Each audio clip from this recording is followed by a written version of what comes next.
হ্যাঁ তুমি একটু ধরো, দাঁড়াও। এই কি গো, শোনো না। কি বলো? বলছি আমার মা ফোন করেছে, একটা খুব আর্জেন্ট কথা আছে, একটু কথা বলো না। কেন? আরে খুব আর্জেন্ট, একটুখানি বলে নাও না, কত মিনিট আর লাগবে বলো না একটু। আমি এখন ব্যস্ত আছি, পরে বলবো। উফ, এতই ব্যস্ত 5 মিনিট কথা বলতে পারবেন না? আরে বললাম তো আমি এখন ব্যস্ত আছি, পরে কথা বলবো। হ্যালো, শোনো না, ও একটা অফিসের খুব জরুরি মিটিং চলছে তো এখন কথা বলতে পারবে না, বুঝলে তো। ঠিক আছে, রাখছি, আমি তোমাকে পরে করে নিতে বলবো, ঠিক আছে। হ্যাঁ হ্যাঁ, ঠিক আছে, রাখো। কি গো, আজকে সারাদিনে মাকে একবারও ফোন করেছিলে? না করিনি, কেন?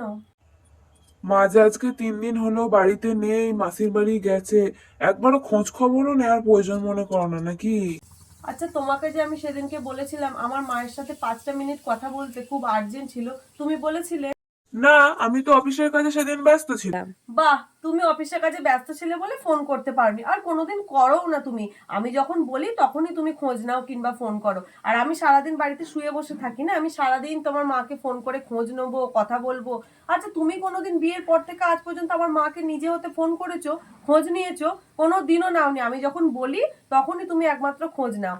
তোমার বাড়ির সবার সবকিছু খোঁজ দায়িত্ব কর্তব্য সবকিছু আমার থাকবে না?